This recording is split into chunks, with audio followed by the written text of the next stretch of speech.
Thank you for downloading this podcast from the British Theatre Guide. For more information about British Theatre Guide, please visit britishtheatreguide.info. Hi there, I'm Steve Orme, the Midlands editor of the British Theatre Guide.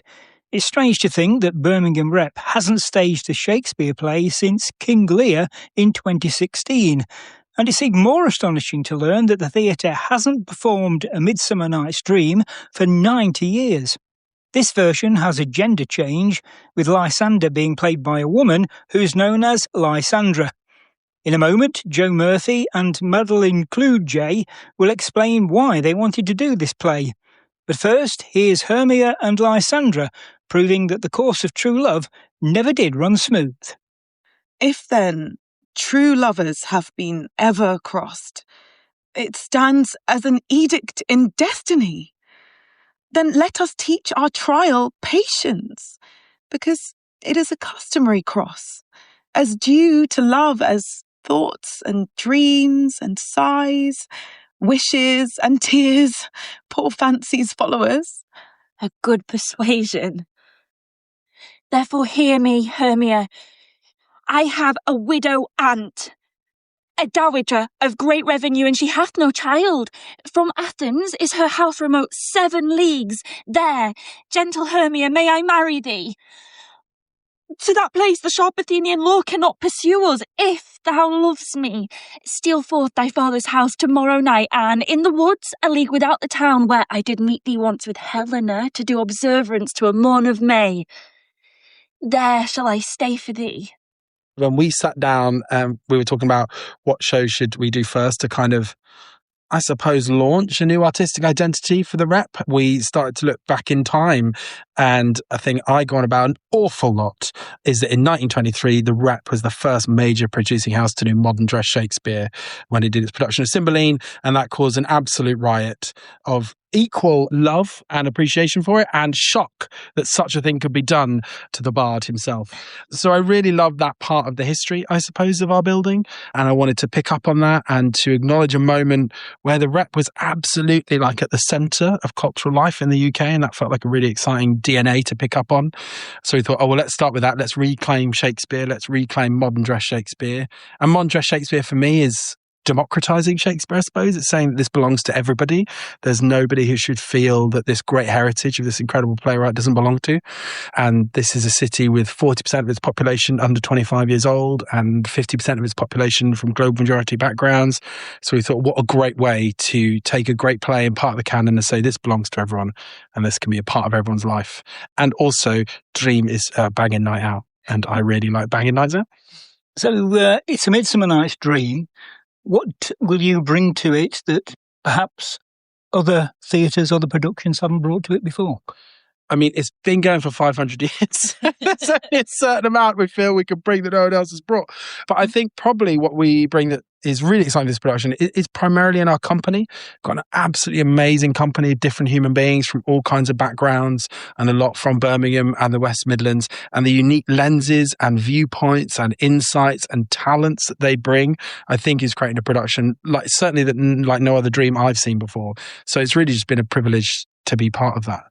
What do you think, Maddie? Have you brought, what else are we bringing? Also with this production, we kind of really wanted to centre it in Birmingham. So even though it's Athens, it's Birmingham. We have Adam Carver, who is Fat Butcher, who's playing Puck and has done composed original music using Shakespeare's words in the piece as well, which is absolutely fantastic. And then, as Joe has said, at least half the cast are from Birmingham, West Midlands. We also did open auditions for local actors, and 3 of the actors in the show came from open auditions, which has been fantastic. You mentioned Fat Butcher there. Is it a gamble? Actually, giving them the role of Puck was sort of a no-brainer for us, because Puck is always seen in quite a delicate, fairy-like way, and we wanted to kind of blow the doors off that. And so therefore making that character big, exciting, cabaret, and bringing the audience on a journey of being on a fairy rave in a forest, it just worked perfectly. Who do you think this version of A Midsummer Night's Dream will appeal to? Joe mentioned the makeup of the population here. Obviously, it may appeal to them, but will it appeal to Shakespeare purists, do you think? Oh, yes, it will. I think it will appeal to everybody. And what's the beauty of this production, and Joe and I co-directing, is Joe's done this for about 25 years. He doesn't look it, but he's done it for a long time. Whereas myself, this is the first time that I am directing Shakespeare. So what's great is the sort of language and how we work it out between Joe and I. So Joe will do something and I'll go, I don't understand that. So, it's us working it and making it accessible, but also staying true to the language, staying true to what it's about, and making sure we work it between us. So I think there's something for the purists. There's something for people where actually this might be their first Shakespeare and it's accessible and they can really follow the story without compromising on anything. Evie, what was your reaction when you were told that you'd been cast in A Midsummer Night's Dream and you were playing Lysandra? I was really excited. I haven't done Shakespeare since I was at drama school. And when we did Shakespeare at drama school, we did the tragedies, and so I'd not done a comedy. And I really like Lysandra.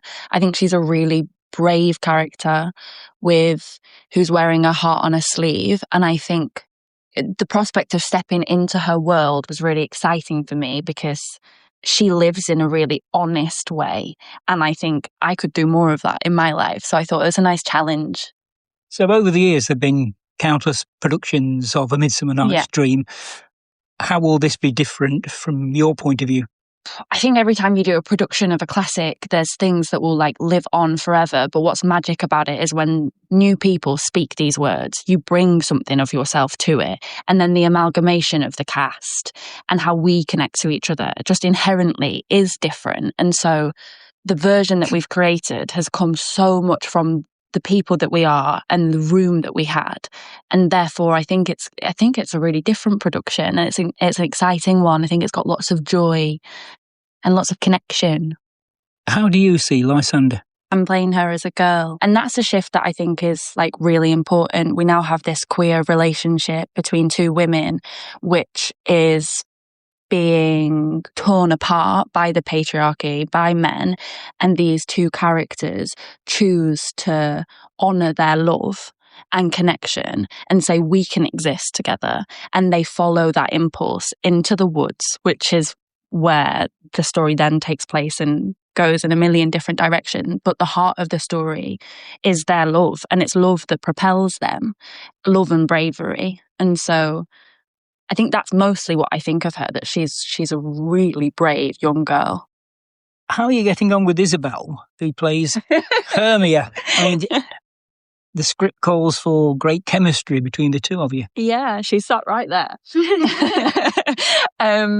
We're getting on great, and I think it's been really easy, would be the best thing. That it's just been a real ease of connection, and it's something I haven't really thought about, which makes me feel like it exists there, because if it was a problem, you'd be like, oh, something's missing, but I haven't felt that. And how we've ended up playing these characters, I think they're really different. And so it's like a fun moment of opposites attracting, and these two characters, they need each other. And I think we found that quite authentically. Joe and Maddie are co-directing. What are they bringing to the production? Wow, they're bringing so much. I think, Joe has so much knowledge on Shakespeare. So although this is a modern version and lots of fun things and some extras are happening, it's really rooted in what this text is, what the truth of the text is. And I think Joe's anchoring us with that really well. And Maddie, the same really. And like she said, she's bringing maybe something more, I think modern is the wrong word, but maybe more accessible for everybody. She kind of said it herself, but working with both of them, they're both really supportive, and they're really looking for discoveries and allowing us to bring our voice to it and have freedom in that. So they've been brilliant and supportive. Yeah, and made this show in collaboration with us, which I think's, when theatre's at its best, it's because you make it as an ensemble. So what's next for you after A Midsummer Night's Dream? What's next for me? I'm going into a writing project, which is exciting. I write my own work, and so I'm working on a TV show at the moment, and so I'll be in the writers' room for that straight after this, which is exciting. Isabel, how do you see Hermia? Is she a bit of a rebel? Yes, that's actually a great word for her. I think certainly in our version, I get a real sense of this kind of quite conservative world that she's come from. The play starts, it's set in the court. It seems like her father is a quite influential figure who can walk into the Duke's, house and make demands. And so I've been exploring her as being, maybe up until the point that she met Lysandra, quite an obedient young woman, and that maybe through this relationship, they're 18, she's starting to get to know another side of herself and ask, is this world really what I want? And do I have to marry the man that my father wants me to marry? So we meet her at this really interesting point where she's starting to branch out, and that ultimately leads her to literally leave her home city. A lot of people say playing the baddie is much better than playing a good person because it's far more to the character. Is that the same with Hermia? Gosh, I've never heard her described as a baddie, honestly. I guess I look at the four lovers, they're constantly in different triangulations of love and hate and, confusing each other and misreading situations. I think to me that just screams youth. That just screams humanity. And I wouldn't say I see any particular character as being morally above another. I think they're all just pursuing happiness, however misguided that might be. But maybe you have to love the character you play. What attracts you to Shakespeare? I did an English degree. Books and literature were my first love, actually, even before acting. And for me, I think I was a little skeptical of Shakespeare. When young people study it, they're really kind of alienated. They're not given the tools. Yeah, young people aren't really given the tools to learn how to savor the language, how to decode the language and find the human truth. But I was really lucky that I was given those things, and then getting to start performing it and working with so many amazing artists. This will be my fourth Shakespeare production. And working at my first job was at the RSC. So the quality of thought and appreciation for this material was off the charts. And it's just something that I relish every time. In one of your previous Shakespeare productions, you won Best Female Actor at the 2021 Black British Theatre Awards for your role as Juliet in Romeo and Juliet. What was your reaction when you found out that you'd won? I was astonished, honestly. I was completely delighted. I hadn't been able to go to the ceremony because I was in Prague filming a TV show. And so I'd gone to bed in the hotel and kind of thought, well, I probably won't win anyway. I'll just tuck myself in. And then the next thing, my phone went nuts and I went running down the hotel corridor to my fellow actors on the show. And I was like, you're not going to believe it, I've won. It was just so gratifying. I think particularly Shakespeare is seen as this real kind of pinnacle of performance, and you're really put through your paces as an actor. And, I think each play brings its own challenges, but it was just a real honour. And what's next for you after A Midsummer Night's Dream? Well, the day after we finish on this, actually, I have to fly out to Dublin. There's a show called 0800 Cupid, which is a new musical, I'm going to say, show with music, which toured. We made it in Dublin a couple of years ago, and then it came to Soho Theatre, and it's now going to be touring Ireland. So, I'll be in a very different capacity as a sort of cabaret, all singing, all dancing, wig swapping performer in that. Do you prefer Shakespeare, though, to other things like that? I used to see them as quite distinct parts of my career. I thought, there's the straight actor and then there's the cabaret performer with a drag history and so on, which I have.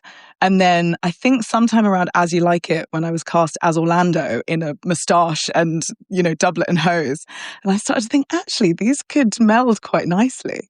So I like to think I don't have to choose.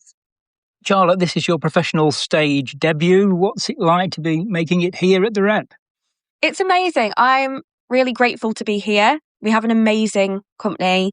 Everyone's got so much heart and is so warm and welcoming and involved. I love the Rep. It's the theatre I grew up going to because I'm from Wolverhampton. So a lot of my theatre memories were made here. I did the youth company here and did a Shakespeare right before I went to drama school. So it being my first job out of drama schools just felt really full circle and been really, really special for me. But was it intimidating doing a Shakespeare as your first play? We did one Shakespeare at drama school, which I know is a lot less than some other places. I've always had a massive love for Shakespeare and openly been a bit nerdy about it. My mum would take me to the RSC. I did A-level English, and I've always had a fascination. If I've got to choose my coursework, I've written about Shakespeare. I think then translating that into something where I feel like for a long time as a regional actor, I felt like I can love Shakespeare, but I wasn't made for it. And I think being able to grow as a performer and realise that it's made for everybody, and in order to actually send out that message, you have to own it as a person, has been a really good experience for me. So it's definitely been a lot to unpack, and there's so much truth and honesty in there that maybe is subtext but is genuinely just there. So it almost makes it easier once you really look into the connections and the language. Like, he's given you everything that you need to play with. You got the part through an open call audition. Did you expect to be cast? Yeah, I sent it off thinking, oh, I'd love to do that. So I'd be ridiculous not to apply for it. And I went, but they're not going to see you anyway, so it's fine. You don't have to think about it. And then I got an email being like, oh, can you come in? I think it was 3 days later. And I was like, I need to pick a Shakespeare comedy monologue because I didn't have one. But I came in and I met the team, and they were I was the last audition of one of the days, and they were like the funniest, most open, talkative people that I've met. And I was like, well, this is amazing. I went, if I just get to hang out with them and create something, I'd be having a blast. And then I went away and I didn't think about it. And it got to they were like, we'll let you know in 3 weeks. Got to 3-week mark. And I went, well, guess that wasn't it. And then got an email that day being like, oh, we'd like you to come in again. I was like, oh, brilliant. And it just kept being this amazing gift every time. That was like, well, I get to go do more Shakespeare and I get to hear their opinions and play with that. And it felt like I was just getting to create something. So I don't think I'd even thought about the end result. So when I did find out, it was amazing. And I think it's been such a gift and such an opportunity to be part of it. And it's just felt like I'm getting to do that every day for the last month. What have you learned so far in rehearsals then?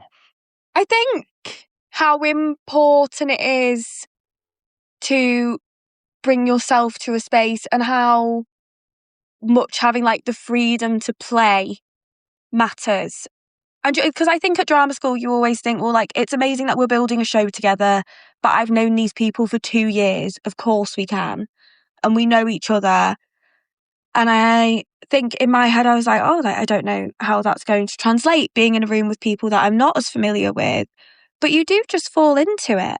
And it's just giving the opportunity to try something new and to be taken off guard. And I feel like it's just been a chance to really take people's energy and give my energy and create something. It's just this exchange of everybody wanting to share and bring together. So what do you bring to the character of Helena? In the open call audition, I remember reading, and part of the reason I applied is they said, we want real people who you could meet in a Birmingham nightclub. And I think Helena is relatable, and whether we want to admit it or not, to some extent, we have all been in a position where we have desperately wanted something and pursued it with our full hearts and felt like we keep getting knocked back. I know a lot of creative people feel like that. And she's doing the exact same thing for love. And I think I'm an incredibly heart on my sleeve kind of person. My face doesn't hide anything. And being able to go, this is the kind of girl that you'd meet in Birmingham. But I think she's also a really judged character, and people can think that she's self-pitying and that she's betraying her friends, and she's not. And I think the love that I have for her, and the fact that I see her in me, I see her in everybody. All my friends have definitely done stuff like that.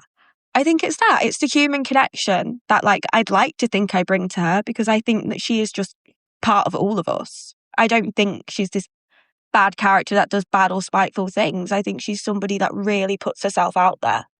A Midsummer Night's Dream will run at Birmingham Rep from Saturday the 25th of April until Sunday the 24th of May. You've been listening to a podcast from British Theatre Guide. For more information, please visit britishtheatreguide.info.